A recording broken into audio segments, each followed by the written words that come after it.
우리도 보내심을 받은 그 사명을 우리가 잃어버리고 이리저리 방황하면서 살아가는 그러한 심령들이 많이 있기 때문에 오늘 우리가 이 말씀을 읽으면서 우리 가운데 슬픔과 두려움이 사라지고 방황하고 헤매이는 심령들이 아니라 우리가 보내심을 받은 자로 살아갈 수 있기를 주의 이름으로 축복합니다.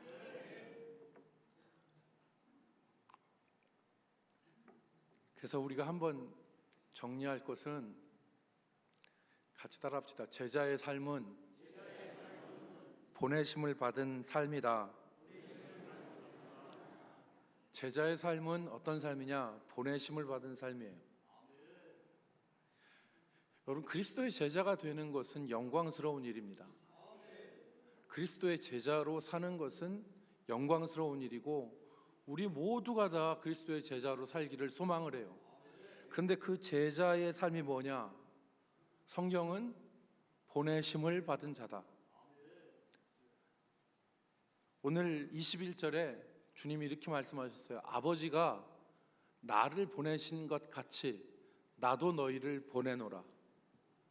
이 보내는 삶은 무슨 삶이냐? 사명을 감당하는 삶이에요.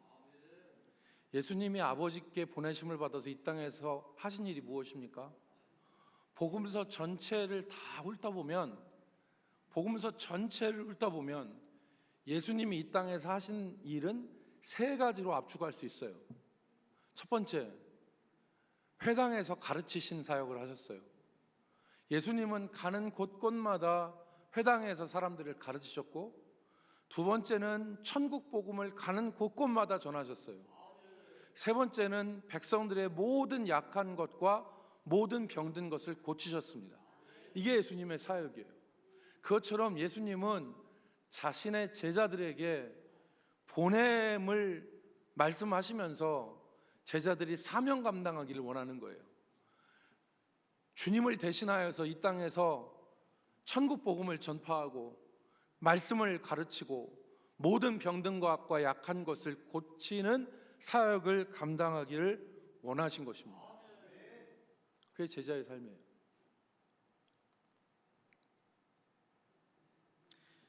마태복음의 맨 마지막 두 절에 보면 우리가 이걸 확인할 수 있어요.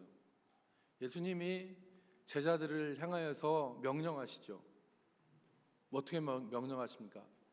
그러므로 너희는 가서 모든 민족을 제자 삼고 아버지와 아들과 성령의 이름으로 세례를 주고 내가 너희에게 분부한 모든 것을 가르쳐 지키게 하라. 이게 주님이 주신 사명이에요. 이 사명 감당해야 되는 겁니다. 그래서 제자의 삶은 사명의 삶이다. 믿으시면 아멘. 제자의 삶은 사명의 삶이다. 여기서 예외되고 열외된 사람은 없어요. 군대 가면 열외가 있어요. 안 해도 되는 게 있어요. 저는 방위 출신이라 잘 몰라요.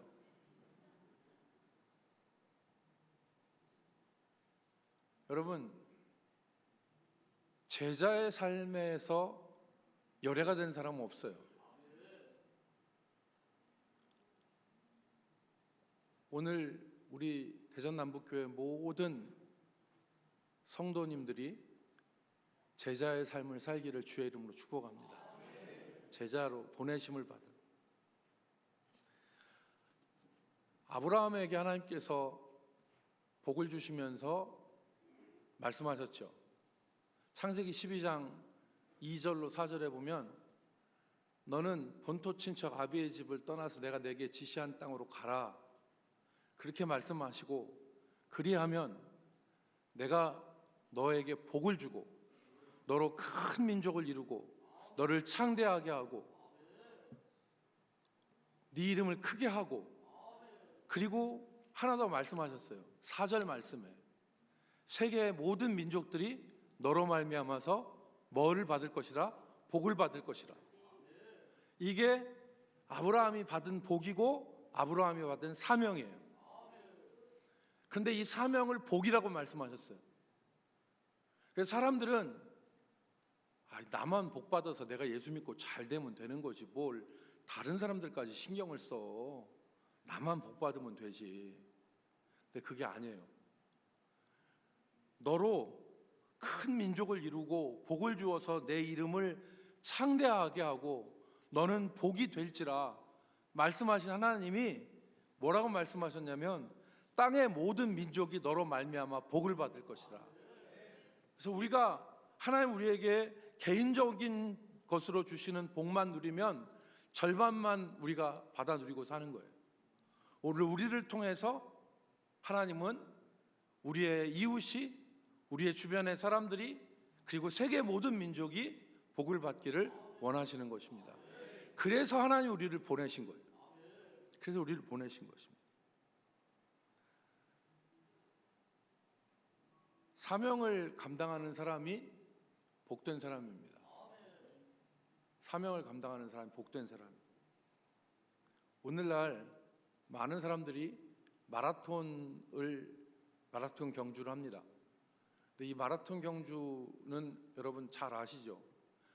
기원전 490년에 페르시아가 아테네를 쳐들어왔어요. 페르시아의 엄청난 군대가 아테네 북부에 있는 이 지역까지 쳐들어오니까 아테네 사람들이 나가서 페르시아하고 전쟁을 했습니다. 그 양쪽 군대가 맞닥뜨려서 싸운 곳이 마라톤이라고 하는 평원이에요. 여기서 전쟁을 했어요. 그런데 놀라운 것은 엄청난 숫자로 밀고 들어온 이 페르시아 군대를 아테네 군대가 무찔렀어요. 그것도 대승을 했어요. 이겼어요. 그래서 전쟁이 끝난 다음에 이 기쁜 소식을 아테네 시민들에게 알려주기 위해서 전령을 보냈는데 그 사람 이름이 페이디피데스라는 사람이에요. 2500년이 지났는데 그 사람의 이름을 역사는 기억해요. 페이디피데스라는 사람이 약 40km 떨어진 그 마라톤 평원에서 아테네까지 달려가요. 쉬지 않고 달려가요. 그래서 아테네에 도착해서 사람들에게 뭐라고 얘기하냐면 우리가 이겼다라고 얘기해요. 그리고 이 페이디피데스라고 하는 이 사람이 탈진해서 그 자리에 쓰러져 죽어요. 이 사람이 사명을 감당한 사람이에요. 여러분 쉬엄쉬엄 가도 되겠죠. 그러나 자기에게 주어진 이 사명을 감당하기 위해서 쉬지 않고 40km를 달려요. 그래서 1896년에 근대 올림픽을 시작하면서 이 페이디피데스라고 하는 사명을 감당한 이 사람을 기념하기 위하여서 그 숭고한 정신을 기념하기 위해서 근대 올림픽의 정식 종목으로 42.195km를 달리는 마라톤 경기가 시작된 거예요. 사명을 감당하는 사람이 복된 사람이에요. 여러분 마태복음 25장에 보면 마태복음 25장 45절 이하의 말씀에 보면 신실한 종과 신실하지 않은 종을 구분해요. 충성되고 지혜 있는 종은 어떤 종이냐? 집사람들을 때를 따라 양식을 나눠주고, 이 사람은 아마 집사였던 것 같아요. 그런데 때를 따라서 자기의 종들에게 음식을 나눠주고 집안을 잘 건사하는 종이었어요. 이 종이 그렇게 성실하게 일을 했더니 주인이 돌아올 때 이 종은 복되도다. 주인이 칭찬하고 주인이 자기의 모든 소유를 이 종에게 맡길 것이다 말씀했어요. 그런데 반대인 종이 있었어요. 주인이 더디올 것이라고 생각하고 자기 맡아 있는 종들을 학대하고 때리고 술 친구들과 먹고 마시면서 자기 책무를 방기한 종이 있어요. 이 종에 대해서 마태복음 24장 48절로 51절에 보니까 어떻게 했느냐? 50절에 생각하지 않은 날 알지 못하는 시각에 그 종의 주인이 이르러 엄히 때리고 외식하는 자가 받는 벌에 처하리니. 겉으로는 잘 관리하는 것 같은데 속으로는 안 했어. 책임을 방기했어. 그러니까 외식하는 자가 받는 벌에 처하리니 거기서 술 피우며 이를 갈리라. 우리는 오늘 이 사명의 중요성을 깨닫습니다. 여러분 가운데 어떤 분들은 이렇게 생각할 거예요.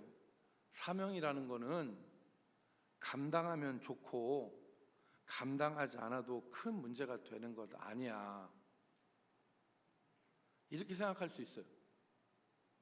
사명이라는 거는 감당하면은 좋고 칭찬받을 일이지만 감당 안 해도 별 문제가 안 돼 라고 생각할 수 있어요. 여기서 사명은 좁은 의미로는 교사를 하고 찬양대원을 하고 주방에서 봉사하고 여러 가지 직분을 감당하는 것, 그걸 사명이라고 할 수 있는데 그게 좁은 의미의 사명이에요. 그러나 넓은 의미의 사명은 어떤 것이냐, 아까 제가 말씀드린 주님이 우리를 보내신 일, 즉 가서 가르치고 전파하고 모든 약한 것과 병든 것을 고치시는 주님의 사역을 감당하는 것이 넓은 의미의 사명이에요. 그래서 오늘 사명과 관련돼서 우리가 생각할 게 있어요. 그게 뭐냐면 우리에게 사명에 대한 것들을 성경적 가르침이 어떤 것인가를 생각해야 돼요.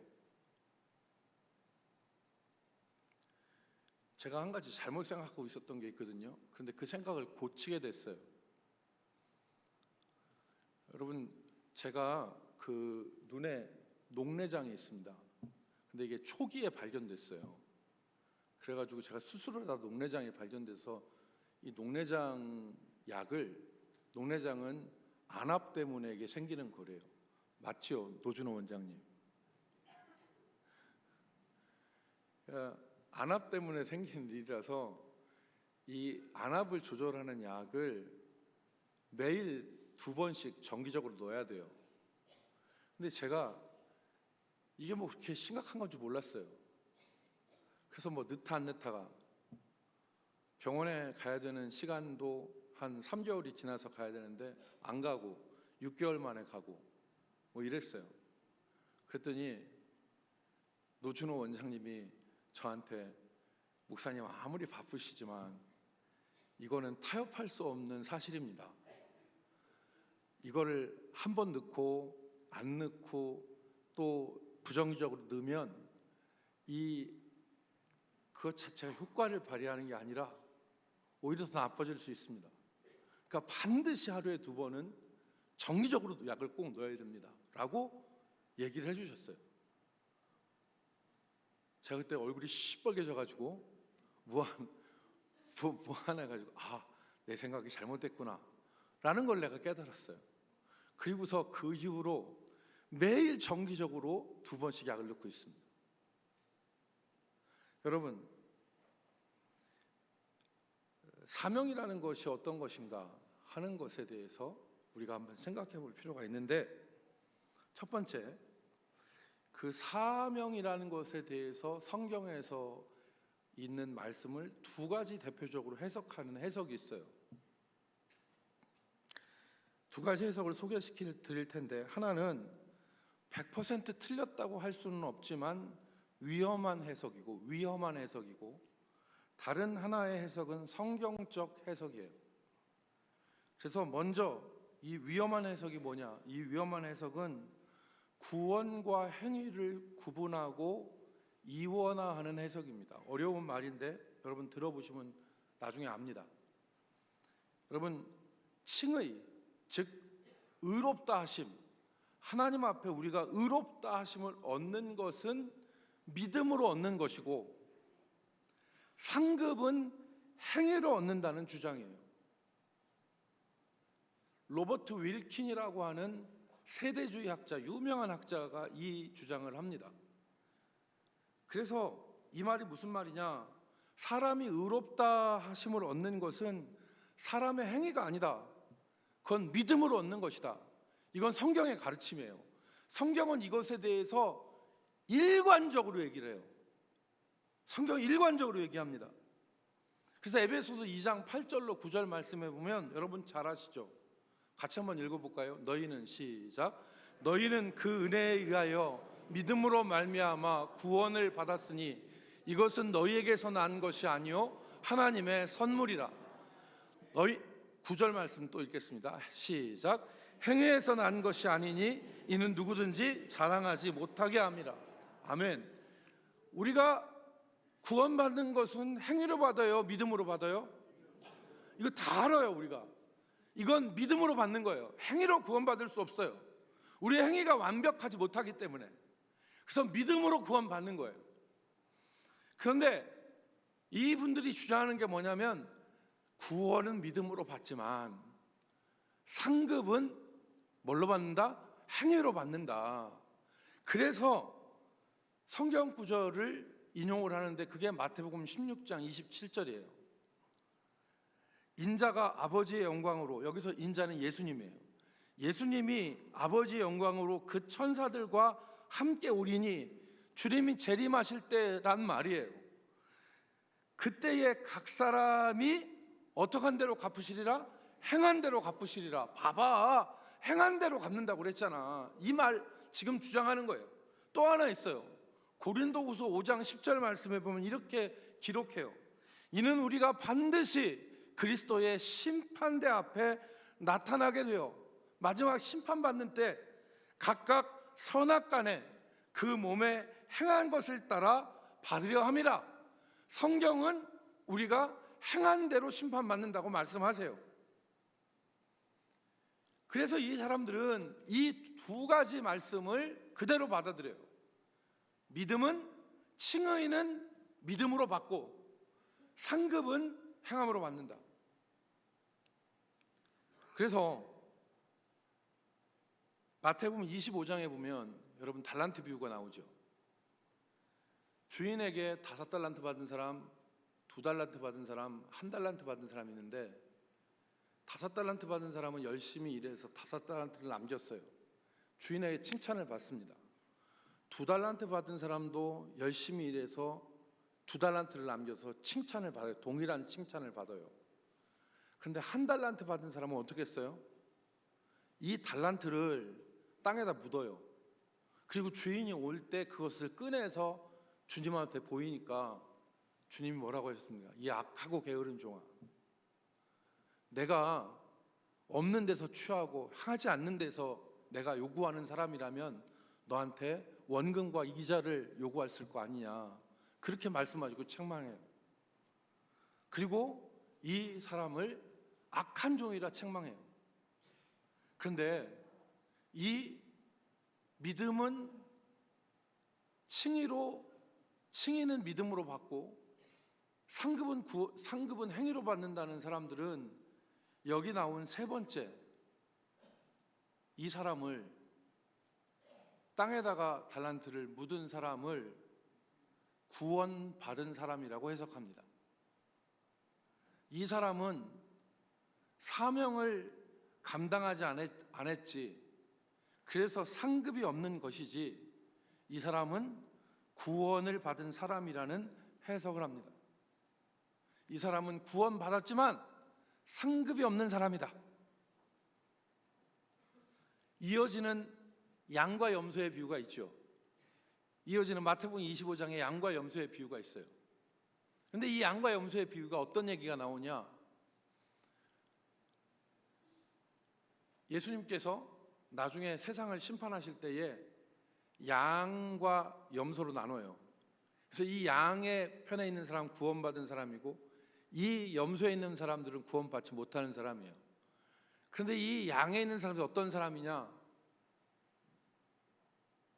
예수님이 목마르고 굶주리고 헐벗고 병들고 옥에 갇혔을 때, 즉 절실한 도움이 필요했을 때 주님을 돌아본 자들이에요. 예수님한테 이 사람들이 묻습니다. 언제 우리가 주님을 그렇게 돌봐드렸습니까? 했더니 지극히 작은 자에게 한 것이 곧 내게 한 것이다 말씀하셨어요. 이 염소의 편에 있는 사람들에게 예수님이 말씀하셨어요. 내가 너희를 도무지 모른다. 내가 헐벗고 굶주리고 목마르고 병들었고 옥에 갇혔을 때 너희가 나를 안 돌봤다. 그랬더니 예수님한테 묻습니다. 언제 우리가 주님을 안 돌아봤습니까? 그러니까 예수님께서 이 사람들에게 말씀하세요. 지극히 작은 자에게 하지 않은 것이 곧 내게 하지 않은 것이다. 그런데 제가 아까 얘기한 로버트 윌킨과 같은 이 사람들은 이 염소의 사람들을 어떻게 해석하느냐? 이 사람들은 구원받은 사람이다. 단지 행함이 없기 때문에 상급이 없는 것이지 이 사람들은 구원받은 사람이다 라고 해석하는 거예요. 이 해석에 매력이 있어요. 왜? 구원은 믿음으로 받고 상급은 행위로 받는다고 하니까 성경에는 두 가지를 다 얘기하거든. 믿음으로 구원받는 것과 행한 대로 구원받는 것이 상충하지 않아요. 그래서 매력적이에요. 그런데 치명적인 약점이 있어요.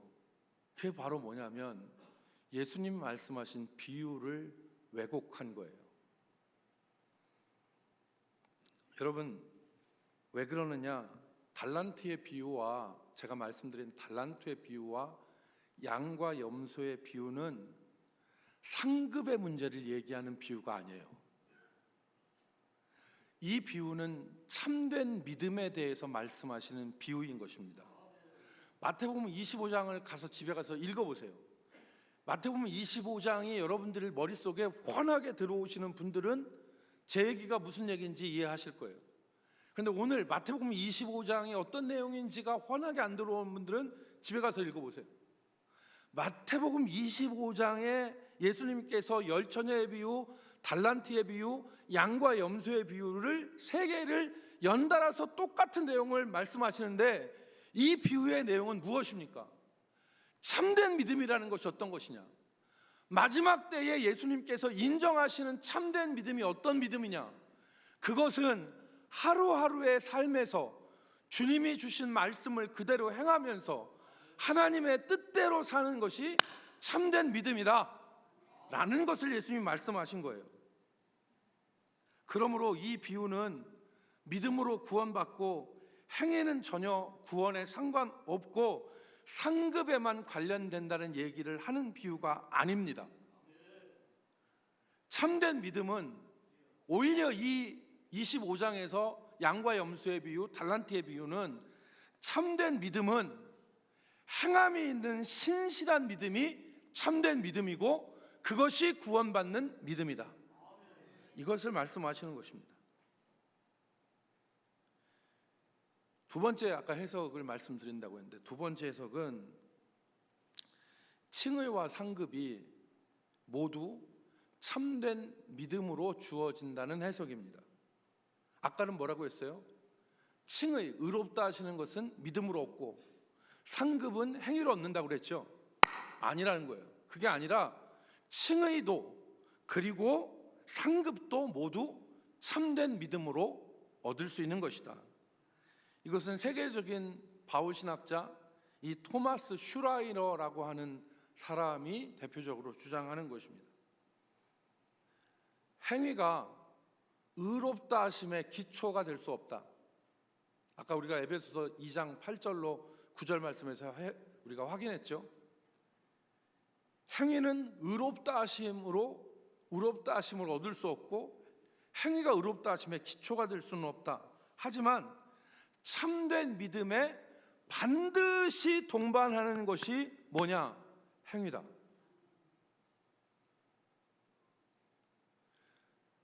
행위로 의롭다 하심을 얻는 것이 아니지만 믿음으로 의롭다 하심을 얻는데 그 믿음에 반드시 동반되어지는 것이 무엇이냐?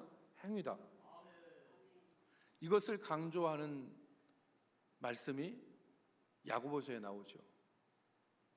야고보서는 단지 지식적 믿음이 아니라 참된 믿음은 행함이 있는 믿음이고 행함이 없는 믿음은 무슨 믿음이다? 죽은 믿음이다. 이거를 강조하는 것입니다. 그러므로 믿음으로 의롭다 하심을 얻고 행함으로 의롭다 하심이 증명되어지는 것입니다. 이게 성경의 가르침입니다.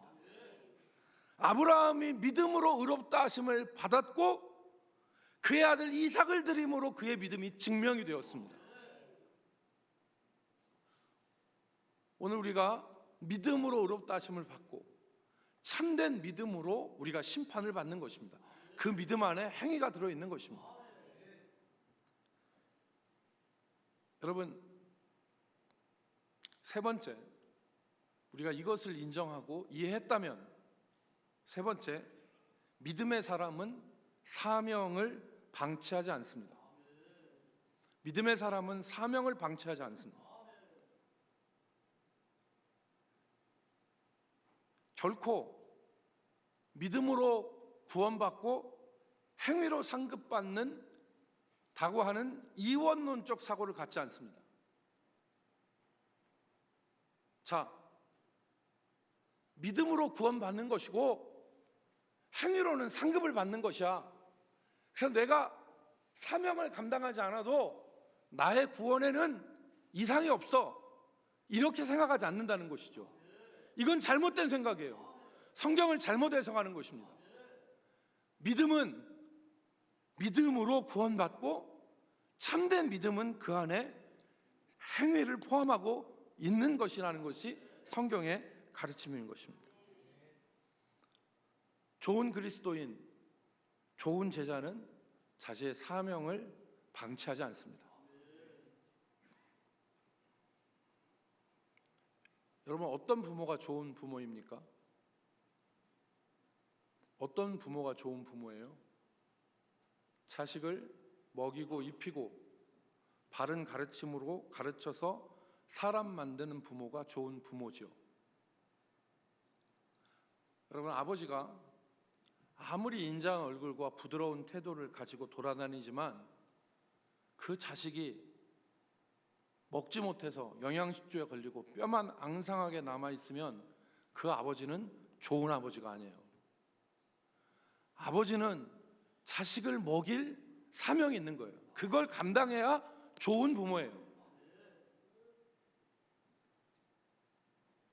여러분, 제 아들과 딸이 다 컸지만 제 아들과 딸이 8살, 10살이라고 칩시다. 그런데 얘네들이 옷은 다 헤어지고 꼬질꼬질하고 못 먹어가지고 막 뼈만 앙상하게 남아가지고 이렇게 돌아다니면 그 수치는 누구의 것입니까? 부모의 것이죠. 부모가 부모를 안 한 거예요. 사명 감당 안 한 겁니다. 여러분, 좋은 직원이 누구고 좋은 사장이 누구입니까? 좋은 직원이 어떤 직원이 좋은 직원입니까? 완벽하진 않지만 자기 월급 받는 밥값하는 직원이 좋은 직원이에요. 월급은 따박따박 받는데 밥값하지 않고 맨날 빈둥빈둥 놀고 돌아다니고 엉뚱한 짓 하면 그 사람이 좋은 직원입니까? 아니죠. 좋은 사장이 어떤 사장입니까? 완벽하진 않아도 자기가 함께 데리고 일하는 사람들 월급 주려고 이리저리 뛰어다니면서 월급 제날 제때 주는 사장이 좋은 사장이에요. 좋은 제자가 어떤 제자입니까? 자기의 사명을 감당하는 제자가 좋은 제자예요.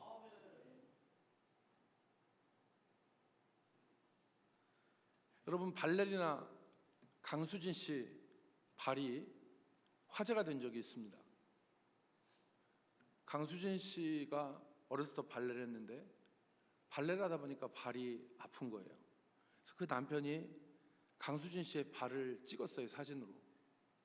근데 그 발이 어떻게 하냐면 발가락 열이 지금 사진에 나오는데 열이 마디마디가 다 대나무 마디처럼 옹이가 진 거예요. 이게 왜 그러느냐? 발레리나들은 발끝으로 체중을 다 서요.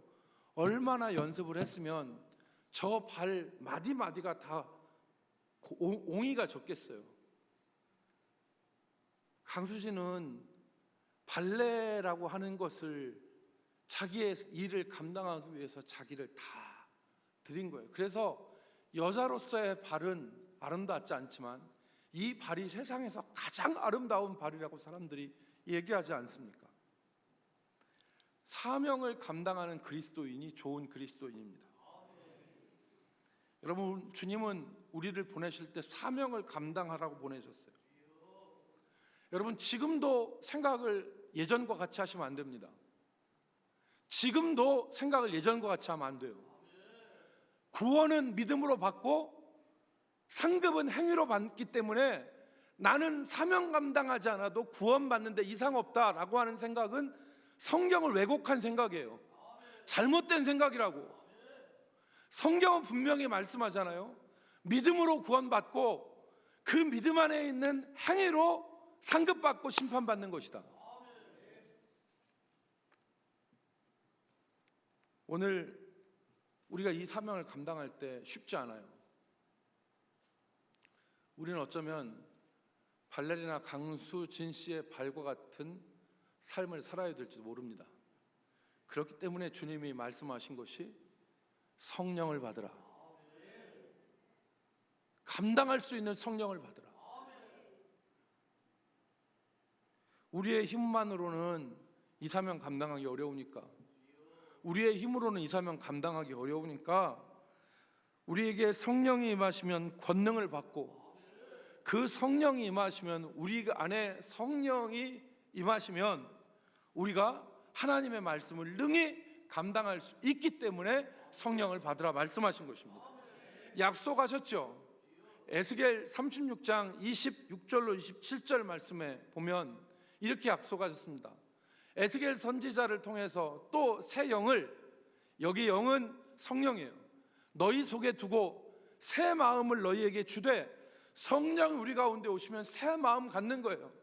미웠던 사람이 더 이상 미워지지 않고 사랑스러워지고, 죄악을 향하여서 열려있는 마음이 죄악을 싫어하고 하나님의 뜻을 받드는 것을 기뻐하는 마음으로 바뀌는 거죠.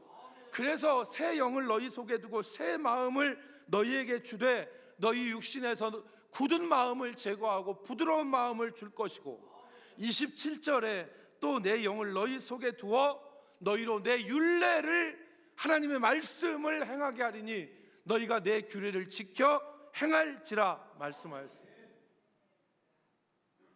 사랑하는 성도 여러분, 하나님 우리에게 맡겨주신 사명 잘 감당해야 돼요. 그게 믿음이에요. 아버지의 역할을 잘 감당하고, 어머니의 역할을 잘 감당하고, 직원의 역할을 잘 감당하고, 그렇게 하는 것이 참된 믿음이에요. 우리가 은혜 받았으니까 우리가 대충 살고 우리가 아무렇게나 살아도 하나님이 다 용서하시고 받아주시고 우리를 구원해 주실 거야, 도둑놈 심정이에요. 도둑놈 심정이라고. 하나님이 우리에게 믿음을 주셨을 때 그 믿음을 가지고 성령을 받고 보내신 사람으로 살아가는 거예요. 여러분, 하나님 우리에게 주신 사명들을 기억하십시오. 목사로 주신 사명, 장로로 주신 사명, 권사로 주신 사명, 집사로 주신 사명 기억하셔야 돼요. 여러분, 우리가 어떤 밭을 가는데, 논밭을 가는데 논밭이 잡초가 우거지고 돌보지 않아서 막 논밭이 형편없어요. 지나가는 사람들이 뭐라고 합니까?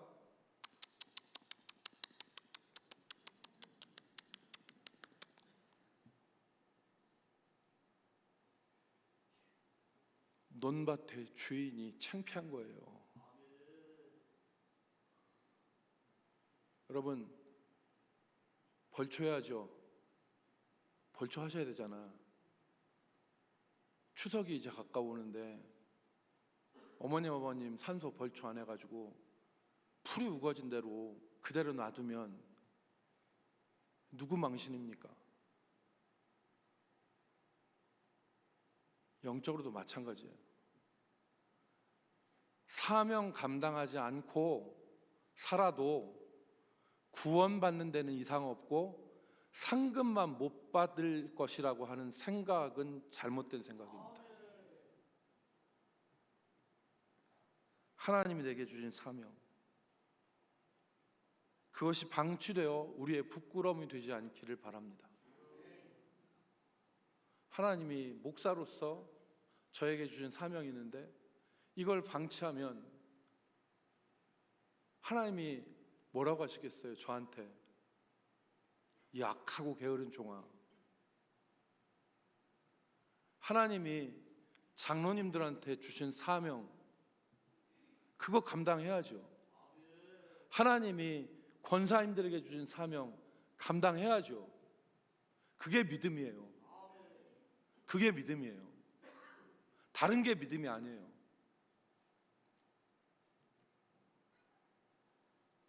사명을 감당할 때 우리가 하나님의 은혜를 경험할 수 있습니다.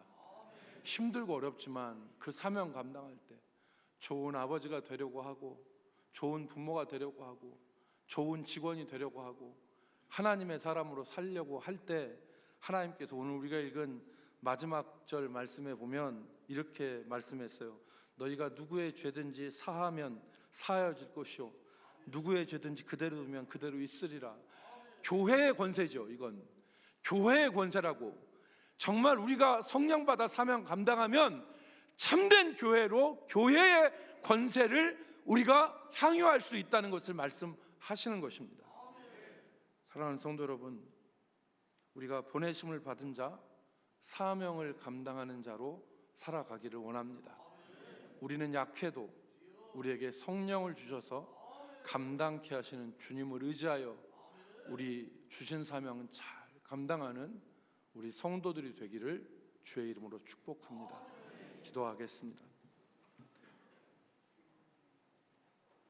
살아계시고 역사하시는 아버지, 오늘 우리의 사명을 기억하게 하여 주옵소서. 구원받았다고 하는 아니란 생각으로 사명을 내팽개치고, 아버지 하나님, 우리가 내 멋대로 살아갈 것이 아니라